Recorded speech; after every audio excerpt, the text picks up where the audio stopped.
Bakunzi ba Radio Maria Burundi, ijwi ry'Imana iwanyu, ijwi ry'Imana iwacu, kaze dusangire ukumviriza no gusabikanya ijambo ry'Imana ryo kuri uyu wa gatanu w'indwi y'icumi na gatanu y'igihe gisanzwe.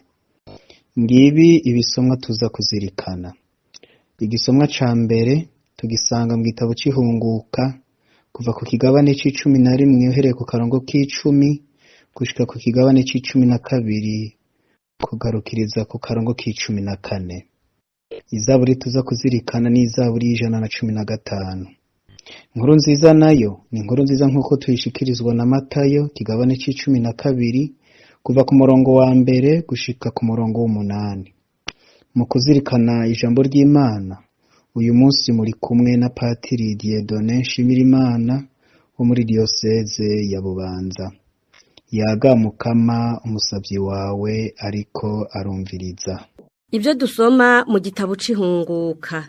Muri irya minsi Musa na Aroni bakoreye ibitangaza vyinshi imbere ya Faraoni, ariko Mukama atera umutima mubi w'urutare Faraoni, aranka kurekura abana b'Isirayeli ngo bagende bave mu gihugu ciwe. Mu gihugu ca Misiri, Umukama arahava abarira Musa na mwene wabo Aroni ati: uku kwezi murakugira ukwa mbere mu yandi yose, kuraba ariko kuzotangura umwaka. Murabwira ishengero ry'Isirayeli ko ku munsi w'icumi w'uku kwezi umuryango wose, urugo rwose ruzobaga umwagazi. Umuryango uzoba urimwo bake uzoheza uje hamwe n'ababanyi, umwagazi bawugabanganye abazoba baraho bose. Uzoba ari umwagazi utagira kanenge w'agasuguru kamaze umwaka umwe gusa. Muzobaga umwagazi w'intama canke agahushika impene. Muzowuzigama gushika ku munsi wa 14 w'uku kwezi. Aho ishengero ryose ry'Isirayeli rigera, muzowubaga izuba rirenze. Bazofata amaraso y'uwo mwagazi bayamije ku bishimaryango vy'inzu bazoba bariko barawuriramwo. Muri iryo joro bazorya inyama zawo babanje kuzitara, bazikoze imikate itagira umwambiro n'imboga zirura. Ntimuze muzirye mbisi canke zitetse, ariko zikaranze. Murye kandi umutwe wawo n'ibinono be n'ivyo munda. Ntimuze mugire ico musiga ngo kirare, hagize ikirara muragiturire. Mu kuzifungura muzokwifata mutya.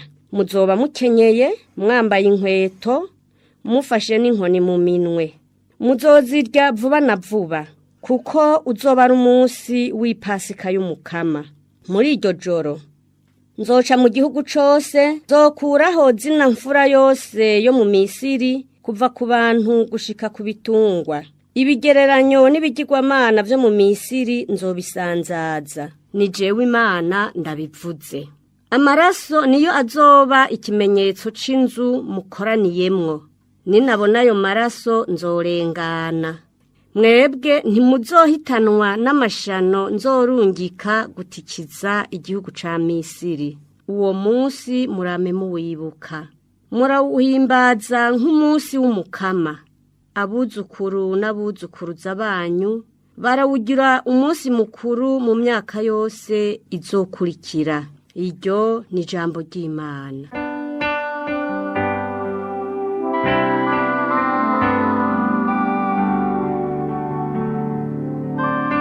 Nzohereza ikarisi y'ubukiriro kandi ninahaze izina ry'Umukama.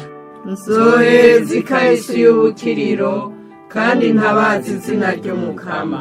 None jeho nzosubiza ik'Umukama ku vyiza vyose yangiriye. Nzomuhereza ikarisi y'ubukiriro kandi ntabazi izina ry'Umukama. Nzohereza ikarisi y'ubukiriro kandi ntabazi izina ry'Umukama. Urupfu rw'abamwishimira Umukama yamarushima cane. Ewe Mukama, jewe ndi umusuku wawe, warankuye mu mvuto. Nzohereza ikarisi y'ubukiriro kandi ntabazi izina ry'Umukama. nzogushikanira inkuka yo kugukengurukira kandi ntabazi izina ryawe Mukama. Ivyo nemereye Umukama nzobikora byose mu maso y'abiwe bose bakoranye. nzohereza ikahisi y'ubukiriro kandi ntabazi izina ry'Umukama.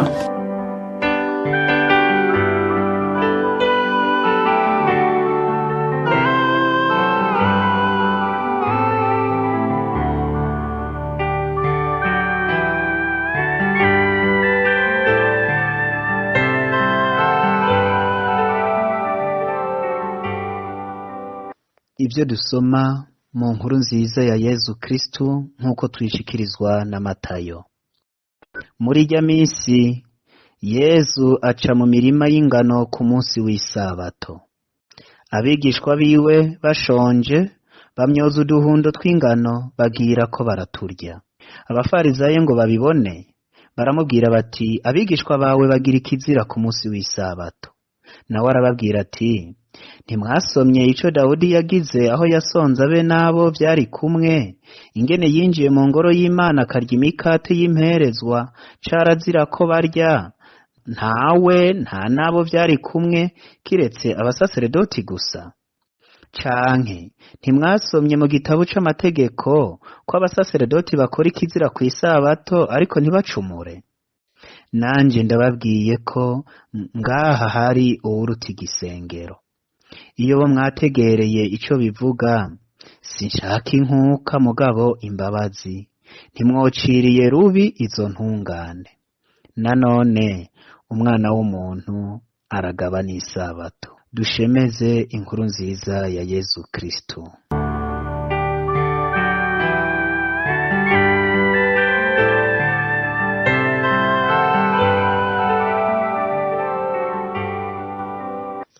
Bantu mwese muteze yompi insamirizi y'umuvyeyi wacu Bikira Mariya, ndabahaye ikaze ngo tuzirikanire hamwe ijambo ry'Imana Ekleziya mawe wacu idutegekaniriza uyu munsi. Mu nkuru nziza twayagiwe ivyerekeye abigishwa ba Yezu bashe uduhundo tw'ingano baratwihembuza, ariko hakaba hari ku munsi w'isabato. Abafarisayo niko kubwira Yezu ko abigishwa biwe bakoze ikizira ku munsi w'isabato. Yezu yabishuye mu kubibutsa ivyanditse mu gitabo c'amategeko, ndetse agira ko abimenyesha ati, umwana w'umuntu aragaba n'isabato. Nifuza rero abavukanyi ko twozirikana iryo jambo ryerekeye isabato. Bavukanyi mwese mwemera Umukama wacu Yezu Kristu, eka mwebwe mwese turi kumwe kuri no nsamirizi. Hariho abantu batari bake muri iki gihe bakimeze nk'aba bafarisayo twumvise. Urabagifata isabato nk'umunsi uruta iyindi, kandi bakavyigishanya ishaka ridasanzwe. Urabagiriza abandi ko uwudasenga ku munsi w'isabato yamaze kwinjira mu gaheza. Mbere hari n'abakoresha imvugo ikaze yo kwagiriza no gucira imanza abandi, ngo utubahiriza isabato ntazoja mw'ijuru. Hari n'abandi bigisha ko Ekleziya Katolika ariyo yakuye umunsi w'isabato ifashijwe n'umwami Konstantino, ariko baba batategereye neza kahise k'Ekleziya, kuko ijambo ry'Imana ubwaryo riratanga umuco ku vyerekeye guhimbaza umunsi w'Imana aho guhimbaza isabato. Hari abandi bumva izo nyigisho bakajumararirwa, bakabura ico bafata n'ico bareka. Bamwe bamwe bakuzura agapfungu mu bwenge no mu mutima, gushikaho batukwemera kwabo bagakurikira abafise amajambo asosa asa n'ayarimwo ukuri, kandi iyo bashishoza neza botegereye neza ijambo rya Yezu yatubwiye ati, umwana w'umuntu aragaba n'isabato. Bakunzi barugira, bene Isirayeli bahawe isabato ngo ibabere umunsi wo kuruhuka, bongere bame bibuka aho Imana yabakuze ukuboko kwayo rudasumbwa mu buja bwo mu Misiri, ikabashikana mu gihugu c'amata n'ubuki Kanahani. Turabisoma mu gitabo c'amategeko kigabane ca 5 umurongo wa 15. Uko guhambaza isabato bibuka igihe bava mu Misiri, Imana yabategetse kubikora ku buryo budasanzwe mu minsi y'urunani ku munsi mukuru wa Pasika. Twumvise mu gisomwa ca mbere ingene Imana iciye kuri Musa yabwiye bene Isirayeli kugira umunsi wa Pasika umunsi mukuru uruta iyindi misi yose. Twabisomewe tuti uwo munsi murame muwibuka, murawuhimbaza nk'umunsi w'umukama, abuzukuru n'abuzukuruza banyu barawugira umunsi mukuru mu myaka yose izokurikira. Ni mu kigabane c'12 akarongo k'14 ko mu gitabo c'ihunguka. Aho rero niho na twebwe abemera Kristo, twebwe abuzukuru ba Iburahimu, twebwe abana b'isezerano rishasha kandi rizokwamaho, niho dufatira mu kutaguma ku munsi w'isabato, ariko ikituritira vyose ni umunsi w'umukama, ari uwo munsi w'izuka rya Yezu Kristo. Abayahudi ari bo bene Isirayeli bahimbaza Pasika ku isabato, natwe abemera Yezu duhimbaza Pasika ku munsi w'umukama, ariho ku munsi wa mbere w'indwi benshi twita kuw'Imana canke kuwa Mungu. Isabato rero ntiyari yashiriweho abantu bo mw'isezerano rishasha, yari yashiriweho riho abanyisirayeli ngo ibabere umurezi, abategurira kwinjira mu karuhuko k'umunsi w'umukama, aho duhimbaza izuka ry'umwana w'umuntu. Niho dushishikara gutegera igituma mu nkuru nziza Yezu yatubwiye ati umwana w'umuntu aragabana isabato. Ntore z'Imana, ukureka isabato y'abayahudi si uguhindura ivyashinzwe n'Imana, ahubwo ni ukuba babashiraho ishize, kuko umwana wayo niwe yaje gushitsa no guhinyanyura isezerano rya kera. Ehe namwe, Yezu Kristo we mwami w'isezerano rishasha kandi ry'intahava yazutse ku munsi wa mbere w'indwi. Amaze kuzuka naho nta wundi munsi yiyeretse ko abiwe atari ku munsi ugira 8 ari wo munsi wa mbere w'imisi indwi.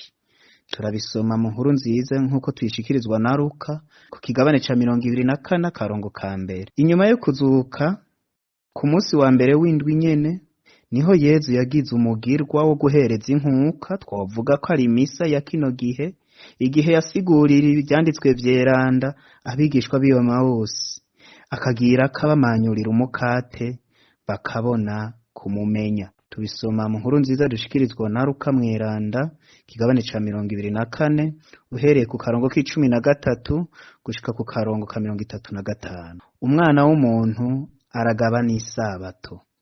Bavukanye, s'abantu canke umuryango wa Ekleziya wahinduye umunsi w'isabato, haba namba. N'umwami Konstantino siwe yahinduye isabato. Nanone uwo mwami yabaye bwemeze bushire ku mugaragaro ivyari bisanzwe birangurwa n'abakristo, babigira mu kinyegero kubera uruhamo barimwo rwari rwatanguye kuva kw'igandagurwa rya Stefano mweranda. Urwo ruhamo rurakomera mu mwaka wa 64 ku mwami Nero, ruza gushororoka muri uwo mwami Konstantino amaze kubatizwa kumwe n'abiwe bose mu mwaka wa 313. Kira noneho naho tutoja kuri ivyo vy'umwami Konstantino, dusomye neza ubwuzure bushasha turabona neza ko n'abatumwa ba Yezu nabo nyene baja mw'isinagoga kw'isabato ku gutinya abayahudi, ariko mu gwihishwe mu kabanga bakaja mu muhana kumanyura umukate, no kuvuga guhereza inkuka ya misa ku munsi wa mbere w'imisi indwi. Turashobora kuvyisomera mu gitabo cy'ibikorwa vy'abatumwa ku kigabane ca 16 kuva ku murongo wa 2 no kigabane ca 20 kuva ku murongo w'indwi. Vyongeye igihe Yezu yahishurira Yohani ibimwerekeye n'ivyerekeye ama Ekleziya hari ku munsi w'umukama. Turabisoma mu vyahishura umutumwa Yohani ikigabane ca 1 umurongo w'10.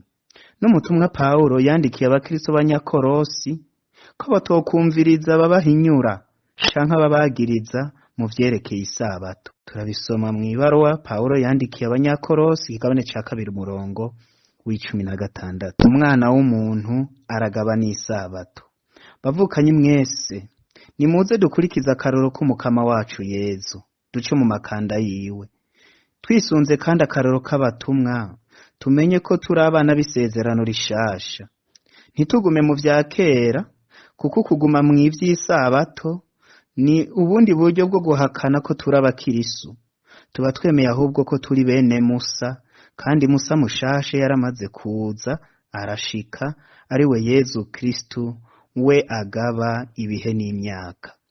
Nimuze twubahirize nyabuna umunsi w'Imana, tuwuhimbaze tutadohoka, kuko ariyo sabato y'abemera ubumana bwa Yezu. Turuhukeko, twirinde ibikorwa bituruhisha, tuwugire umunsi wo gusenga no gusuhuza abagwaye, eka n'ubundi butumwa buzanira abandi ubukiriro.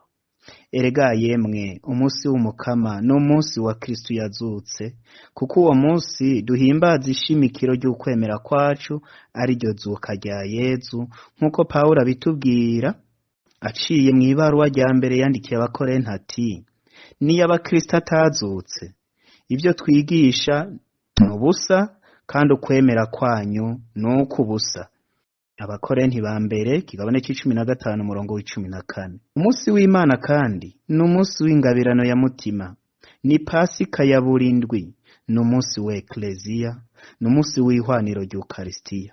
Yeronimo Mweranda atubwira ati: umunsi w'umukama ni umunsi w'izuka, umunsi w'abakristu, umunsi wacu. Mukama Yezu, duhe gutegera ko ari wewe mwami w'isezerano rishasha, ko ari wewe ugaba ibihe n'imyaka, ko ari wewe ugira vyose bishasha. Dufashe twame duhimbazanya igishika n'icubahiro cinshi umunsi w'izuka ryawe. Twibuke ko uri Musa mushasha, kuri umwana w'umuntu, kari wewe ugaba n'isabato, kandi ko waje ngo utwinjize mu karuhuko k'umunsi wawe, aho uzogarukira kutujana ngo tubane nawe mu myaka itazokwigera ihera. Amen. Bikira Mariya mugabekazi w'abemera Imana, dusabire. Mwari kumwe na Patiri Dieudonne Nshimirimana wo muri Diyoseze ya Bubanza.